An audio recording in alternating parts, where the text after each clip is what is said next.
How often do you spend time worrying about everything that's happening in the world? How can you create more joy in your life? Can a Stoic be happy and joyful? The answer might surprise you. So today I want to talk about Stoicism and joy. Hello friends. My name is Eric Cloward and welcome to the Stoic Coffee Break. The Stoic Coffee Break is a weekly podcast where I take aspects of Stoicism and do my best to break them down to their most important points. I share my thoughts on Stoic philosophy as well as my experiences, both my successes and my failures, and hope that you can learn something from this, all within the space of a coffee break. This week's episode is called Serious Joy, a Stoic's Unexpected Superpower. A cheerful disposition and serenity of mind are not the result of luck, but of wisdom. Seneca. Now, I know that when we post things online, we often only show the good side of things. It's like we curate our online lives to show how fabulous our lives are. And I know that I share a lot of myself on this podcast, but even so, I still don't share everything. So I'm going to be real honest with you all.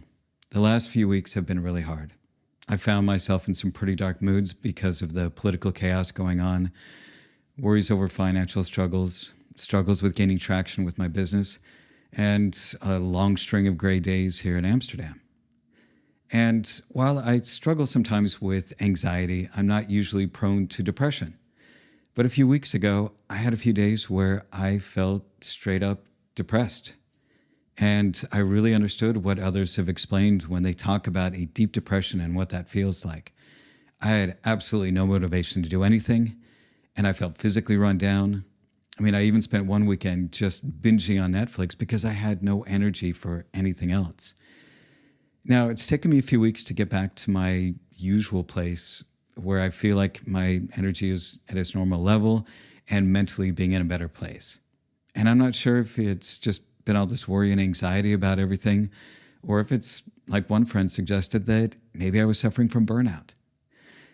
I know that I have a tendency to catastrophize about almost everything, or as Ritual so eloquently put it, doomcasting. I want to be an optimist, but it often feels like I'm fighting an uphill battle with my own brain. And I know that I'm kind of hardwired this way to take things pretty seriously. And there are a lot of reasons for that. Some of it's just regular human nature, but in my case, also childhood trauma from growing up in a violent home, plus the shame and fear that's instilled from growing up in the Mormon church. But I want to have more joy in my life. And this is why Stoicism has been such a lifeline for me. It's that life preserver that keeps me floating when I feel like I'm drowning, and it gives me the support to kick back to shore. When things are a struggle, Stoic tools are the ones that I use to get back on my feet and to keep going. The reason that I'm so open and honest about the things I struggle with on this podcast is because everyone struggles. We just rarely see it. Unless they are really close to us, most people don't open the kimono and show us what's really going on. And even then, they often put on a brave face because they're afraid to tell those close to them that they are struggling. Even now, I'm a little hesitant talking about and creating this episode. I can hear the thoughts in my mind like, will other people listen to this and think that I'm a failure? Will they think that I'm not actually good at using the tools that I teach? Would they want to be coached by somebody who doesn't always have it together? But I'm hoping that my openness can help you see that even someone who has worked hard to live a Stoic life and who understands these principles in a deep way is not free from the hardships of life. Now, with that said, I want to talk about joy. Now, I know a lot of people don't think that Stoicism is about joy, but rather about how to endure the hard things in life. But I want to challenge that and talk about how Stoicism is just a set of tools, and those tools can help you not just survive, but thrive. So, how can Stoicism help us find and create more joy in our lives? So first, I want to propose the idea that joy is the opposite of fear. And for me, joy is a combination of happiness and love and fun. Now think of a time when you felt joy. And I want you to imagine what that felt like, to remember that feeling. There's a confidence that's not from bravado, but because you see and amplify kindness and love, and joy is inclusive and infectious, and joy is optimistic even in the face of all of the hard parts of life. When you're stuck in fear, it's hard to feel joy. When you're angry, you can't feel joy. And this is why the Stoics were so insistent that we learn how to manage our fear and our anger. But also, what if the opposite is true? What if you use joy to overcome fear and anger? Besides the struggles that I've been going through, the other reason why I wanted to talk about joy in this episode was that the other day when I was caught up in some doomcasting and stressing about life, I stumbled onto this ridiculously joyful video on Instagram. It made me laugh out loud and totally relax, and honestly, it made me cry with that release of all of that stress. And I want to share that video with you right now because in 1 minute's time, it helped me reframe some of the things that I was feeling. No matter what the world brings us, remember, we can shine. Every challenge becomes raw magic in our hands. We are wizards of light, alchemists of perspective. Nothing can take your power.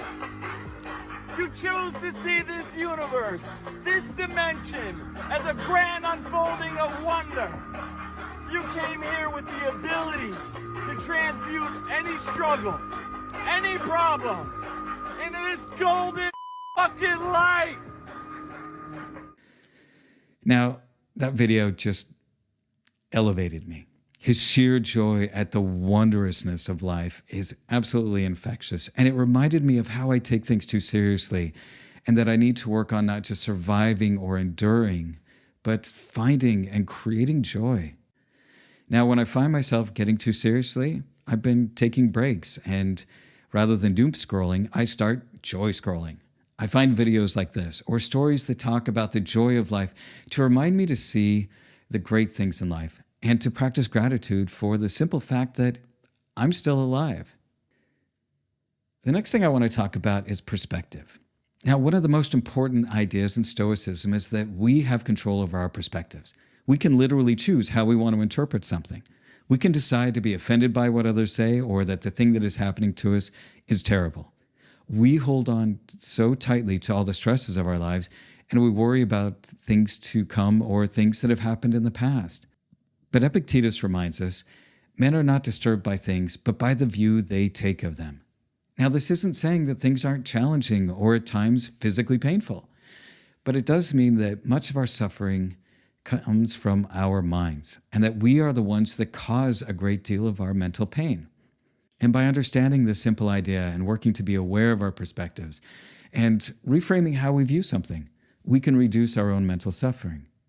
Being a Stoic doesn't mean that you won't have negative emotions or that you won't suffer in life, but it does mean that you have tools to reduce and overcome that suffering. And you can choose to change your outlook to one of joy. Now, the next idea I want to talk about is acceptance. Now, acceptance is a very important tool in the Stoics' toolbox for finding joy. And as Seneca clearly explains, true happiness is to enjoy the present without anxious dependence upon the future, not to amuse ourselves with either hopes or fears, but to rest satisfied with what we have, which is sufficient, for he that is so wants nothing. Basically, we often suffer because we want things to be different than they are. We worry about things outside of our control. And when you let go of the things that you can't control and you just learn how to relax in the moment, relax into life, then you allow yourself to start to feel that joy and to feel gratitude for everything that you already have.